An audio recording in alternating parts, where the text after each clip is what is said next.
BJP party ने 22 लोकसभा क्षेत्रों की घोषणा कर दी है। राजस्थान की हम बात कर रहे हैं। राजस्थान के अंदर 25 सीटें लोकसभा की हैं। उनमें से 22 पर प्रत्याशियों की घोषणा की जा चुकी है। 3 सीटों पर अभी घोषणा बाकी है। गंगानगर लोकसभा की हम बात कर लें तो गंगानगर लोकसभा के अंदर जो बीजेपी ने टिकट अब दी है, प्रियंका वेलान को टिकट दी है। निहाल चंद मेघवाल की टिकट कट चुकी है। कांग्रेस पार्टी की बात करें तो कुलदीप इंदौरा को कई दिन पहले ही टिकट दी जा चुकी है। बीजेपी के अंदर निहाल चंद मेघवाल की टिकट काटने के बाद क्या समीकरण गंगानगर लोकसभा के अंदर बन सकते हैं? क्या बीजेपी के अंदर खाने कुछ फूट आ सकती है? क्या निहाल चंद मेघवाल जो कि 5 बार सांसद रहा है और उनकी टिकट काटने के बाद नए चेहरे को, प्रियंका वेलान को गंगानगर लोकसभा के अंदर बीजेपी ने उतारा है, कितना उसका अभी तक प्रभाव गंगानगर ज़िले के अंदर है, हनुमानगढ़ ज़िले के अंदर है? तमाम ऐसी बातों पर चर्चाएं गंगानगर और हनुमानगढ़ ज़िले के अंदर शुरू हो चुकी हैं। इसी बात को लेकर हम इस वीडियो के अंदर बताएंगे कि गंगानगर लोकसभा के अंदर जो विधानसभाएं हैं, 8 विधानसभा हैं, उनके अंदर हनुमानगढ़ ज़िला और गंगानगर शामिल है। इन विधानसभाओं के अंदर बीजेपी की वर्तमान में स्थिति क्या है, विधायक किस पार्टी का है और इन विधानसभाओं के अंदर बीजेपी के अंदर खाने क्या चल रहा है और किस प्रकार विधानसभा के अंदर भीतरघात की खबरें भी आएंगी। इन बातों पर हम इस वीडियो के अंदर जिक्र करेंगे, तो बने रहें हमारे साथ।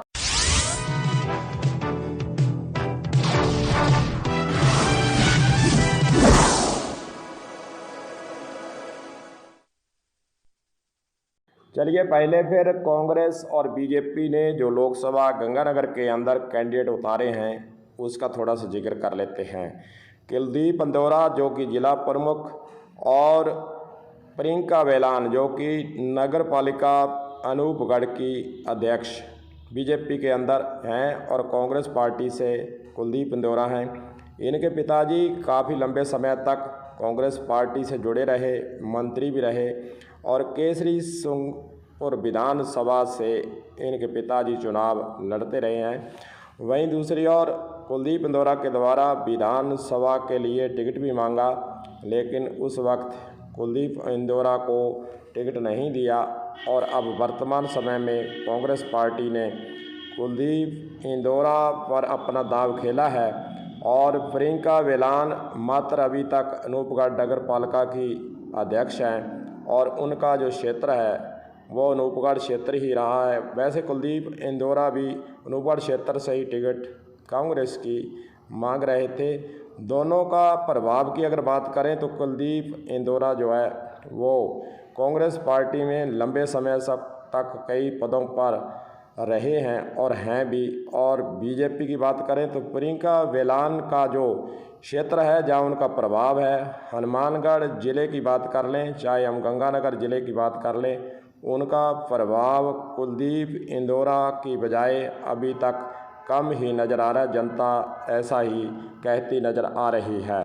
चलिए फिर उस बिंदु पर बात कर लेते हैं कि निहाल चंद जो 5 बार गंगानगर लोकसभा से सांसद रहे और मंत्री भी बने और 7 बार लगभग उन्होंने चुनाव लड़ा और 5 बार वे जीते, लगातार 3 बार वे जीते भी आ रहे थे, लेकिन निहाल चंद मेघवाल की टिकट होल्ड की हुई थी। कयास यही लगा रहे थे कि निहाल चंद मेघवाल को बीजेपी पार्टी वापस उतारेगी, लेकिन जयपुर और दिल्ली और गंगानगर तीनों के बीच में जो तालमेल नहीं बना, उसके बाद फिर प्रियंका वेलान को टिकट दी गई है। प्रधानमंत्री मोदी और अमित शाह दोनों की जोड़ी टिकटों का बंटवारा करती है, लेकिन कहीं ना कहीं मुख्यमंत्री और प्रदेशाध्यक्ष उनकी तवज्जो को देखते हुए भी बातचीत कर निर्णय लिया जाता है। जयपुर के भजनलाल मुख्यमंत्री और प्रदेशाध्यक्ष प्रियंका वेलान को ही टिकट दिलाना चाहते थे, लेकिन वसुंधरा राजे सिंधिया और अन्य नेता निहाल चंद को चाहते थे, लेकिन आखिरकार निर्णय प्रियंका वेलान पर लिया गया है और निहाल चंद की टिकट काट दी गई है। महिला चेहरा उतारने का प्रयास बीजेपी पार्टी के द्वारा जरूर किया गया है। चलो फिर विधानसभा वाइज देखते हैं कि विधायक किस पार्टी का है। गंगानगर लोकसभा के अंदर जो 8 विधानसभाएं शामिल है, शुमार है, उनमें कौन सी जगह पर, कौन सी विधानसभा में किस पार्टी का विधायक है और बीजेपी पार्टी में विधानसभा वाइज गुटबंदी पहले कितनी रही है और वर्तमान में क्या कयास लोगों के द्वारा लगाए जा रहे हैं कि गुटबंदी कैसी होगी। चलिए फिर चलते हैं संगरिया में। संगरिया में कांग्रेस का विधायक है तथा बीजेपी से गुरदीप शाह पीनी और निर्दलीय उम्मीदवार गुलाब सेवर, जो कि कभी बीजेपी में थी और बीजेपी की टिकट नहीं मिलने पर फिर गुरदीप शाह पीनी और गुलाब सेवर के बीच में गुटबंदी शुरू होती है। गुलाब सेवर निर्दलीय चुनाव लड़ती है और निर्दलीय चुनाव के अंदर वह हार जाती है और गुरदीप शाह पीनी भी चुनाव हार जाते हैं। कहीं ना कहीं बागी होकर गुलाब सेवर के द्वारा चुनाव लड़ा जाता है, लेकिन अब गुलाब सेवर किस ओर जाएगी यह महत्वपूर्ण है। गुरदीप शाह पीनी वहां से हारे हुए हैं और कांग्रेसी विधायक वहां से जीता हुआ है, युवा चेहरा है और उसका प्रभाव भी है, क्योंकि वो युवा चेहरा होने के कारण संगरिया विधानसभा के अंदर उसने अपना जीत का परचम अपने सिर बांध लिया है। और दूसरी तरफ किसानों का आंदोलन संगरिया और टिब्बी के अंदर खास रूप से सक्रिय रूप से किसानों का आंदोलन वर्तमान समय के अंदर चल रहा है, धरना चल रहा है और किसानों ने कहा है कि बीजेपी का साथ हम कभी नहीं देंगे और गांव शहर के अंदर बीजेपी को हराने के लिए हम प्रचार प्रसार करेंगे। ये किसानों ने घोषणा की हुई है, इसलिए संगरिया और टिब्बी के अंदर किसान आंदोलन भी सक्रिय है। इसका संगरिया विधानसभा को देखें तो वहाँ पर गुलाब सेवर पर निगाह टिकी हुई है कि वे किस ओर आती है। क्या गुलाब सेवर को पार्टी वापस मनाकर बीजेपी में लाने का प्रयास करती है या नहीं, यह तो तमाम बातें देखने वाली हैं। लेकिन गुरदीप शाह पीनी का जो झुकाव था वह भी निहाल चंद मेघवाल की तरफ था। हालांकि पार्टी का मसला है, पार्टी के हिसाब से उनको चलना है, लेकिन गुलाब सेवर पर जरूर नज़र टिकी हुई है। अगर हम हनुमानगढ़ विधानसभा को देखते हैं तो यहाँ पर विधायक निर्दलीय जीते हुए हैं। बीजेपी पार्टी को हालांकि उन्होंने समर्थन दिया है, पिछले दिनों वापस फिर निर्दलीय विधायकों को बुलाया गया। भजन लाल मुख्यमंत्री के द्वारा, प्रदेशाध्यक्ष के द्वारा उनसे संपर्क किया गया, लोकसभा के अंदर उनसे समर्थन मांगा गया है और निर्दलीय विधायकों ने समर्थन दे भी दिया है। कांग्रेस बीजेपी जो है विधानसभा के अंदर हार चुकी है, गुटबंदी दोनों में थी और जिला संगठन और बीजेपी के प्रत्याशी के बीच में हनुमानगढ़ विधानसभा के अंदर तालमेल नहीं होने के कारण हार का कारण भी लोगों के द्वारा यह बताया गया है। और जो गुटबंदी है वह जो लोग चर्चा में है कि अभी तक वह समाप्त नहीं हुई है। दूसरा कारण निहाल चंद को टिकट दिलाने का प्रयास भी इसी प्रत्याशी जो कि बीजेपी के प्रत्याशी रहे हैं उनके द्वारा था, लेकिन वो पार नहीं पड़ी, सिरे काम नहीं चढ़ा, निहाल चंद को टिकट नहीं दी गई है। चलिए फिर पीलीभंगा विधानसभा के अंदर चलते हैं। पीलीभंगा विधानसभा के अंदर विधायक वर्तमान समय में कांग्रेस पार्टी का है। बीजेपी के अंदर गुटबंदी की बात करें तो धर्मेंद्र मोची और द्रौपदी मेघवाल के बीच में गुटबंदी रही। कैलाश मेघवाल हालांकि एमपी की टिकट मांग रहे थे, उनको नहीं मिली। अब 3 वहां पर चेहरे हैं, उनके अंदर जो गुटबंदी पहले जरूर रही है विधानसभा के अंदर, और वर्तमान समय में क्या उनके प्रयास रहते हैं, क्या उनके अंदर गुटबंदी समाप्त होती है या नहीं, यह तमाम बातें भी देखनी होंगी। और ख़ास रूप से निहाल चंद मेघवाल को भी धर्मेंद्र मोची टिकट दिलाने के प्रयास में थे, लेकिन टिकट उनको नहीं मिली।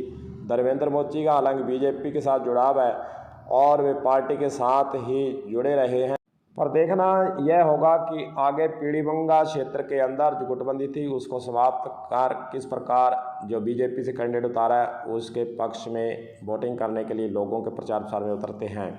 अगर हम गंगानगर ज़िले की बात करें, गंगानगर ज़िले को देखते हैं तो कर्णपुर विधानसभा के अंदर कांग्रेस का प्रत्याशी अभी जीता हुआ है, यानी कांग्रेस का विधायक है भजनलाल प्रदेशाध्यक्ष। सभी बीजेपी के बड़े बड़े लीडर आए, सुरेंद्र पाल टीटी को मंत्री भी बनाया और प्रचार प्रसार भी किया। धुआंधार प्रचार प्रसार बीजेपी के द्वारा किया गया, लेकिन बीजेपी पार्टी सुरेंद्र पाल टीटी को जिता नहीं पाई। उसका कारण वहाँ भी गुटबंदी थी। एक और कैंडिडेट बीजेपी की टिकट मांग रहे थे, टिकट नहीं मिली और उसके बाद फिर उन्होंने साथ नहीं दिया। तमाम ऐसी बातें हैं कर्णपुर के अंदर देखने को मिली हैं और वर्तमान समय में वहाँ पर कांग्रेस का विधायक है। कांग्रेस का विधायक जो है वो अपने कैंडिडेट की तरफ जी जान में जुटने के लिए बातें भी कह रहे हैं और निहाल चंद इस क्षेत्र के अंदर सक्रिय रहे हैं और टिकट सुरेंद्र पाल सिंह टीटी भी निहाल चंद मेघवाल को ही टिकट दिलाने के इच्छुक थे।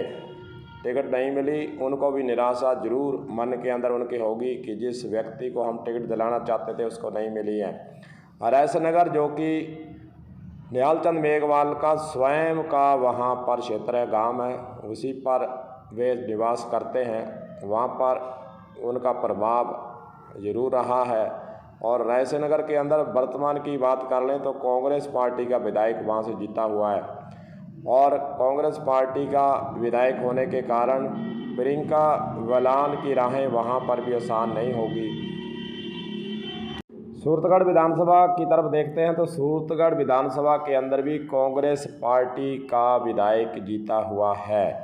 हाँ, सादुलशहर और गंगानगर दो जगह पर विधायक बीजेपी के जरूर हैं, वहाँ से बीजेपी पार्टी को फ़ायदा भी मिलेगा। लेकिन अगर हम गंगानगर लोकसभा की बात करते हैं तो 5 विधायक कांग्रेस पार्टी के हैं। इसलिए हम कह रहे हैं कि जो बीजेपी की कैंडिडेट उतारी गई हैं प्रियंका वेलान, उनकी राहें आसान नहीं है। संघर्ष और पूरा प्रचार प्रसार और लोगों से मिलना, मतदाताओं तक पहुंच, क्योंकि उनकी पहचान खास रूप से हनुमानगढ़ ज़िले के अंदर तो बिल्कुल भी नहीं है।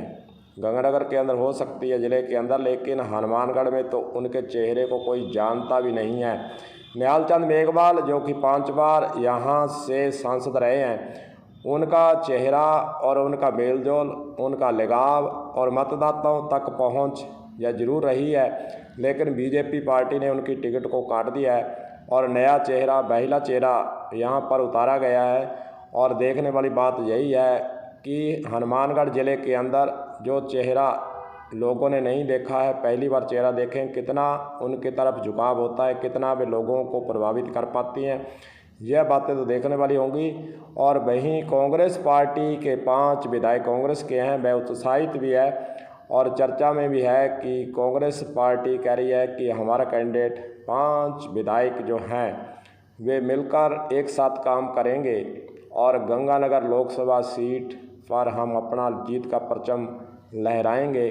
तमाम बातें हैं और निहाल चंद मेघवाल की टिकट कटने के बाद बीजेपी के द्वारा नया चेहरा उतारने पर कांग्रेस पार्टी उत्साहित है कि नए चेहरे के साथ हमारा मुकाबला होगा और मुकाबला होगा तो 5 विधायकों के सहारे हम इस सीट को हथियाने का काम करेंगे। तमाम ऐसी बातें हैं, लेकिन जो बीजेपी के अंदर खाने फूट है और कांग्रेस पार्टी के अंदर भी थोड़ी बहुत फूट जरूर है। इन दोनों चीज़ों को देखते हुए मेल मिलाप कितना रहता है, फूट को दूर करने का कितना प्रयास किया जाता है और जो नया चेहरा उतारा है वह कितना प्रचार प्रसार कर पाता है, कितना प्रभाव, तमाम ऐसी बातें हैं जो देखने वाली हैं। लेकिन जनता यहाँ की जरूर कह रही है कि निहाल चंद की टिकट नहीं काटनी चाहिए थी, पुराने चेहरा था और वह सीट को निकालने में आसानी से निकाल सकते थे।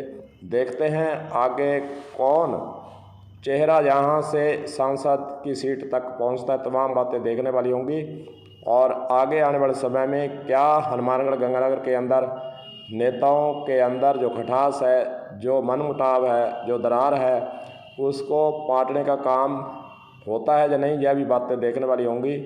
कलम न्यूज़ के लिए गुरदेव सिंह सैनी की हनुमानगढ़ से खास रिपोर्ट।